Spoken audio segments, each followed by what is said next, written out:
गोरी अब भी भूत बनी खड़ी रोए जा रही थी।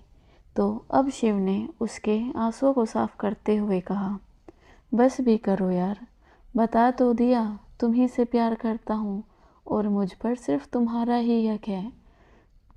मेरी पत्नी तुम ही बनोगी। अब तो रोना बंद करो। आंखों में लगा काजल पूरे चेहरे पर फैल गया है और अब तुम्हारा चांद सा चेहरा किसी चुड़ैल से कम नहीं लग रहा। अगर अभी कोई तुम्हें देख ले तो बेचारे को हार्ट अटैक ही आ जाएगा। इतना कहकर वो हंसने लगा तो गौरी ने रोते हुए उसके सीने पर मुक्के मारते हुए कहा, आपको मैं चुड़ैल लगती हूँ? भैया मुझे गुड़िया कहते हैं, उनकी जीती जागती गुड़िया हूँ मैं, इतनी क्यूट हूँ और आप मुझे चुड़ैल कह रहे हैं। आपके वजह से ही मैं इतना रोई। कितनी खुश थी मैं आज, पर आपने मेरी सारी खुशी छीन ली, मुझे इतना रुलाया और अब मेरा मजाक भी उड़ा रही हैं। अब तो मैं आपको छोड़ूंगी ही नहीं। वो लगातार उसे मारे जा रही थी और शिव हंसे जा रहा था। जैसे ही गौरी ने अपनी आखिरी बात पूरी की, शिव ने उसकी दोनों कलाई पकड़ ली और उसको अपने करीब खींचकर मुस्कुरा कर बोला, तो कहा किसने है मुझे छोड़ने को? मैं तो चाहता हूँ कि तुम सारी उम्र यूं ही मेरे पास रहो। उसकी बात सुनकर गौरी अपना हाथ छुड़ाने की कोशिश करते हुए गुस्से में बोली, मुझे नहीं रहना आपके पास। आप राक्षस हैं और मैं एंजिल। मैं राक्षसों के साथ नहीं रहती। अच्छा होता मैं आपको बताती ही नहीं कि मैं वो लड़की थी। जब मुझे ढूंढते हुए यहाँ से वहाँ मारे मारे फिरते, तब भी मैं आपको नहीं मिलती, या फिर आप मुझे ढूंढ लेते पर तब मैं आपको मना कर देती कि मैं वो नहीं हूँ। जब मुझे पाने के लिए खूब पापड़ बेलने पड़ते ना, तब जाकर आपको मेरी कदर होती। फ्री में मिल गई इसलिए आपको मेरी कदर नहीं है। इतना रुलाया मुझे। आज तक मैं कभी अलग अलग क्या, टोटल मिलाकर भी इतना नहीं रोई होंगी जितना आपकी वजह से मैं पिछले 1 घंटे से रोई जा रही हूँ। मुझे नहीं करनी है आपसे बात। हाथ छोड़िए मेरा, जा रही हूँ मैं और कह दूंगी माँ पापा से कि आप एक गंदे डेविल हो। तो आपके लिए आपकी फैमिली को किसी चुड़ैल को ही चुनना चाहिए। मेरे लिए तो कोई अच्छा हैंडसम सा राजकुमार आएगा। वो गुस्से में बोलती रही और उससे अपना हाथ छुड़ाने की कोशिश करती रही। वहीं शिव उसको गुस्से से घूर रहा था। गौरी नॉन स्टॉप बोले जा रही थी। जब शिव से उसकी बातें और बर्दाश्त नहीं हुई तो उसने उसकी कलाई को उसकी पीठ से लगाकर उसको एकदम अपने करीब कर लिया। उसके सख्त एक्सप्रेशन देखकर गौरी की बोलती ही बंद हो गई। शिव के जोर की पकड़ की वजह से उसकी कलाई दुखने लगी तो वो उसकी बाहों में कसमसाने लगी, पर उससे छूट नहीं पाई। वो जितनी कोशिश करती शिव की पकड़ उतनी ही कसती जा रही थी। जब उससे और दर्द बर्दाश्त नहीं हुआ तो उसने अपनी भरी हुई आंखों से उसे देखते हुए रुआसी होकर कहा, मुझे दर्द हो रहा है। शिव ने अब भी अपनी पकड़ ढीली नहीं की, बल्कि उसको अपने और करीब करके उसकी आंखों में झांकते हुए बोला, होना भी चाहिए। मेरे सामने किसी और की होने के बारे में कहकर तुम मुझे भी तो दर्द दे रही हो ना, तो तुम्हें भी वही दर्द मिलेगा।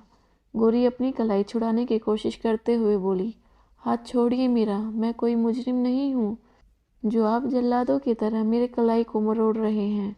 दर्द हो रहा है मुझे, छोड़िए मेरा हाथ। शिव ने अब भी उसको वैसे ही पकड़े हुए ही कहा, मुजरिम ही हो तुम। मेरे दिल के साथ खेलने का गुनाह किया है तुमने, तो सजा भी मिलेगी ही। मिस गौरी सिंघानिया, दोबारा कभी भूल कर भी ऐसी बातें अपनी जुबान पर मत लाना, क्योंकि भले ही मैं डेविल हूँ और तुम एक एंजल, पर ये एंजल इस डेविल के ही है और हमेशा उसी की रहेगी। उस पर सिर्फ और सिर्फ उसके डेविल का हक है। अगर किसी और ने मेरी एंजल की तरफ नज़र उठाकर भी देखा तो मैं उसे जान से मारने से पीछे नहीं हटूंगा। तुम सिर्फ मेरी हो और हमेशा मेरी रहोगी। गौरी सिंघानिया, अगर शादी का लाल जोड़ा पहने किसी की जिंदगी का हिस्सा बनोगी तो वो उसका डेविल शिवान सिंह राठौर ही होगा। बहुत कुछ बताया होगा ना झल्ली ने तुम्हें, तो ये भी बताया ही होगा कि मेरा गुस्सा कितना खतरनाक है। तुमसे बहुत प्यार करता हूँ, इसलिए कभी तुम्हें तकलीफ पहुँचाने के बारे में सोच भी नहीं सकता। इसलिए ऐसी बातें करके मेरे अंदर का डेविल को कभी दोबारा मत जगाना, क्योंकि जब वो बाहर आता है तो उससे कोई नहीं बच सकता, उसकी एंजल भी नहीं। इतना कहकर उसने उसकी कलाई छोड़ दी और दूसरी तरफ पीठ करके खड़ा हो गया। गोरी आंखों में आंसू लिए अपनी कलाई को सहलाने लगी, जिस पर उसकी उंगलियां छप गई थी। शिव उसकी तरफ पीठ किए हुए खड़ा था, आंखें बंद थी और चेहरा गुस्से से लाल हो रखा था। वो अपने गुस्से को कंट्रोल करने की कोशिश करने लगा और गुस्से में 3-4 जोरदार पंच उस नीम के पेड़ पर दे मारे। अपना सारा गुस्सा वो बाहर निकाल रहा था। कुछ देर तक गोरी आंखों में आंसू लिए उसे देखती रही। जब शिव के हाथों से खून निकलने लगा पर वो रुका नहीं और एक और मुक्का मारने ही वाला था कि गोरी ने अपनी बाहों को उसके इर्द गिर्द लपेट दिया और उसको पीछे से अपनी बाहों में भर लिया। उसके दोनों हाथ भी गोरी की गिरफ्त में थे। शिव ने गुस्से से उसका हाथ हटाना चाहा, पर गोरी ने अपनी दोनों हाथों की उंगलियों को आपस में उलझाकर उसको टाइटली पकड़ लिया और उसकी पीठ से अपना चेहरा लगाते हुए अपनी शहद जैसी मीठी आवाज़ में बोली, ये एंजिल अपने डेविड के अलावा कभी किसी और की होगी भी नहीं। बस कीजिए खुद को चोट पहुंचाना। मैंने तो गुस्से में कह दिया था, मैं ऐसा कभी सोच भी नहीं सकती। कहा तो था मैंने कि मैं मीरा या राधा बनकर भी अपने श्याम की दीवानी बनकर अपनी ज़िंदगी काट लूँगी। आई प्रॉमिस, मैं कभी दोबारा ऐसी कोई बात नहीं करूँगी जिससे आपको गुस्सा आए। ये एंजिल अपने डेविल की ही थी और हमेशा उसी की रहेगी, क्योंकि मेरा डेविल बड़े से बड़े राजकुमार से भी अच्छा है और मैं अपने डेविल से बहुत बहुत बहुत से भी ज़्यादा प्यार करती हूँ। उसकी मीठी मीठी बातों से शिव का सारा गुस्सा गायब हो गया। उसने उसकी कलाई पकड़कर उसको अपने सामने लाना चाहा, पर जैसे ही उसने उसकी कलाई पकड़ी, गोरी की यहाँ निकल गई। शिव की नज़र जैसे ही उसकी गोरी गोरी पतली पतली नाजुक सी कलाई पर पड़ी, जिस पर उसके पकड़ने से निशान बन गया था, उसकी आंखों में नमी तैर गई। उसने अपने गुस्से में उसे ही हर्ट कर दिया, जिसे वो कभी सपने में भी तकलीफ देने के बारे में सोच भी नहीं सकता था। उसने बड़ी सावधानी से उसकी कलाई को पकड़कर उसको अपने सामने लाकर सर झुकाकर कहा, सॉरी। उसकी नज़रें उसकी कलाई पर थीं। गोरी ने जैसे ही ये देखा, उसने उसकी हथेली को अपनी हथेली में थामकर मुस्कुरा कर कहा, इट्स ओके, मुझे दर्द नहीं हो रहा। आज मुझे जो खुशी मिली है उसके आगे ये छोटे मोटे दर्द तो टिकेंगे ही नहीं और दुम लगाकर भाग जाएंगे। वो तो हंसने लगी, पर शिव अभी भी उसकी कलाई को देख रहा था। उसने उसकी कलाई पर बने निशान को छुआ तो गोरी की यहाँ निकल गई। उसने अपनी आंखें भींच ली। तभी उसको अपनी हथेली पर एक गर्म एहसास हुआ। उसने झट से अपनी आंखें खोली तो नजरें शिव पर जा अटक गई। शिव ने उसकी कलाई को अपने लबों से छूकर उसको देखते हुए कहा, बहुत दर्द हो रहा है ना? I am really really sorry. आदत है गुनहगारों के हाथ पकड़ने की। तुम्हारी नाजुक कलाई को भी उन सख्त हाथों की तरह ही मरोड़ दिया। सॉरी, मुझे पता है मुझे इतना गुस्सा नहीं करना चाहिए था, पर तुम्हारी बातें सुनकर मैं अपने गुस्से को कंट्रोल ही नहीं कर पाया। सॉरी, आगे से तुम पर कभी गुस्सा नहीं करूँगा। बस तुम भी कभी ऐसे बातें मत करना, ना गुस्से में और ना ही मजाक में। इसके अलावा मैं सब बर्दाश्त कर लूँगा। उसकी बात सुनकर गोरी अब मुस्कुराई जा रही थी। शिव ने जैसे ही बोलना बंद किया, गोरी ने उसके हाथों से अपनी कलाई छुड़ाई और प्यार से उसके हाथ को थाम कर कहा, आई प्रॉमिस, कभी ऐसी बातें दोबारा अपनी ज़ुबान पर नहीं लाऊंगी। और आप भी ये बात हमेशा याद रखना कि ये एंजिल अपने डेविल की ही है और मुझे सच में दर्द नहीं हो रहा। मैं दवाई लगा लूँगी ना, फिर ठीक हो जाएगा। अब उसकी नज़रें उसके हाथ पर गई जहाँ खून निकलकर सूखने लगा था। इसे देखते ही गोरी ने उसको वहाँ छोड़ा और पेड़ के पास से अपना बैग उठा लाई। उसने पानी की बोतल उसे पकड़ाई, फिर हैंकी निकालकर बैग को वापस नीचे रख दिया और हैंकी को पानी में भिगोकर उसके जख्म को फूंक मारकर साफ करते हुए बोली, आप भी ना कितने लापरवाह है। कोई भला अपना गुस्सा ऐसे निकालता है, दूसरों के साथ साथ खुद को भी तकलीफ पहुंचाते हैं। ये कैसा गुस्सा है आपका? देखिए, अब लग गई ना चोट और आपको एहसास तक नहीं। मेरा जख्म नजर आया पर अपना खून नहीं दिखाई दिया आपको? वो नाराजगी से बोले जा रही थी और उसके जख्म को बड़े प्यार से साफ करती जा रही थी।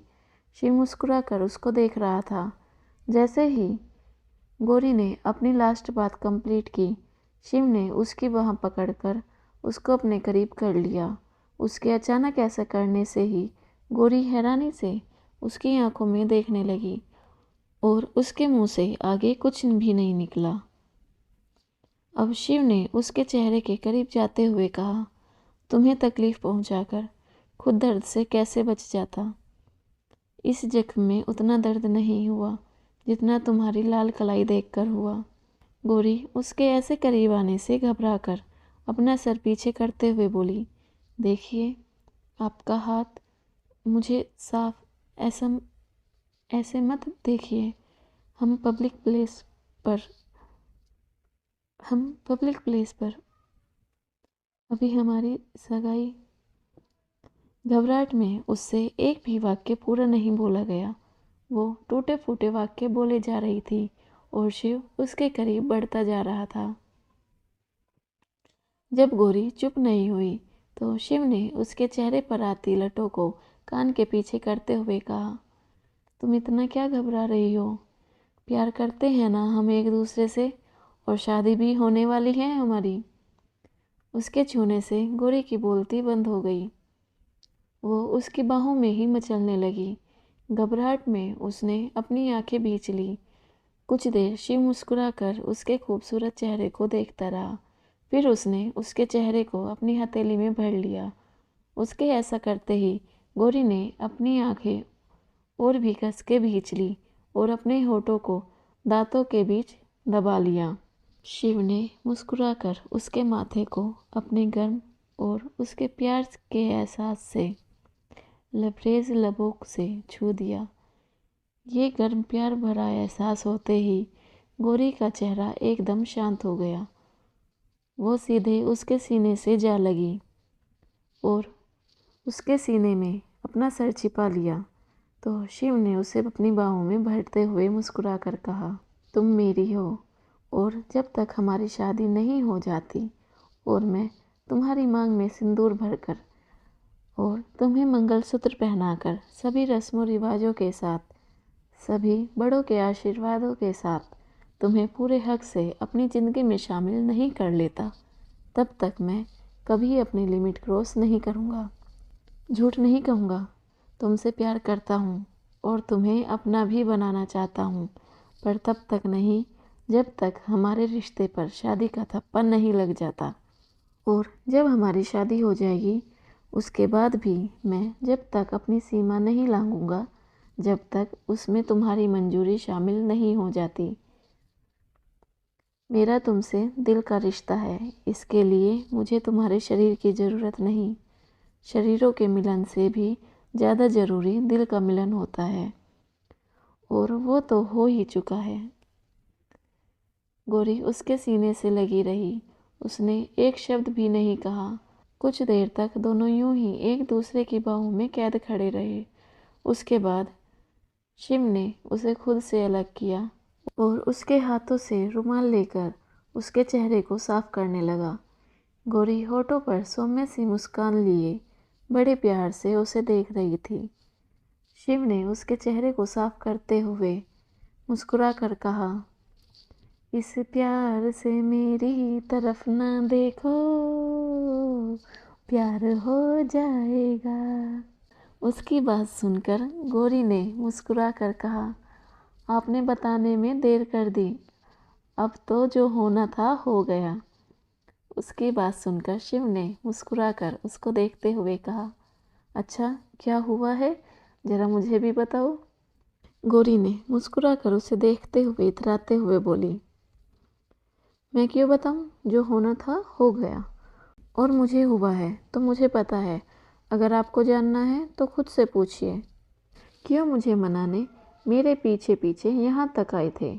उसकी बात सुनकर शिव ने उसके गोल मटोल गालों को खींचते हुए कहा, क्योंकि मुझे तो इस पागल सी और क्यूट सी लड़की से बहुत प्यार है, जो बिना किसी वजह के ही रोने में लगी थी और अपने साथ साथ मुझे भी तकलीफ दे रही थी। अब मैंने तो बता दिया, तो बारी तुम्हारी। उसकी बात सुनकर गौरी ने मुस्कुराकर उसकी गर्दन में अपनी बाहों को लपेट दिया। शिव मुस्कुराकर उसको देख रहा था। गौरी ने उसकी आंखों में देखते हुए मुस्कुराकर कहा, मुझे भी इस गुस्सैल आदमी से प्यार हो गया है। जब गुस्सा करता है तो भी हद पार करके करता है, और जब प्यार करता है तो वो भी बेपनाह। गुस्से से जिसने मुझे तकलीफ दी और उस तकलीफ पर दर्द भी उसे मुझसे ज़्यादा हो रहा था। वो 1 महीने पहले तक मेरे लिए एक अनजान था, पर फिर वो मेरे लिए इतना खास हो गया, उसको चाहने में मैं खुद को ही भूल गई। जिस लड़की को सब चंचल नदी कहते थे, जो बिना सोचे समझे कुछ भी कर देती थी, अपनी हर जिद पूरी करवाती थी, किसी के सामने डरती नहीं थी, बल्कि बड़े से बड़े 30 मार खान को भी धूल चटा देती थी, वो लड़की आज हर काम करने से पहले सोचने लगी है। अब वो अपनी जिद पूरी नहीं करवाती, बल्कि दूसरों की खुशी के लिए अपनी खुशी को भूल जाती है। सबकी बोलती बंद करने वाली लड़की अब चाहकर भी आपके सामने बोलने की हिम्मत नहीं कर पाती, जो आपकी नज़रों से ही ऐसे बेचैन हो जाती है कि उसका बस चले तो जाकर कहीं छिप जाए। आपके प्यार ने मुझे चंचल नदी से संजीदा लड़की बना दिया। आपके मिलने की घबराहट में मैं कुछ खा भी नहीं पाई, जबकि मुझे खाना इतना पसंद है। मुझे भूख लगती है मैं तब नहीं, बल्कि मैं तब खाती हूँ जब मेरा मन करता है।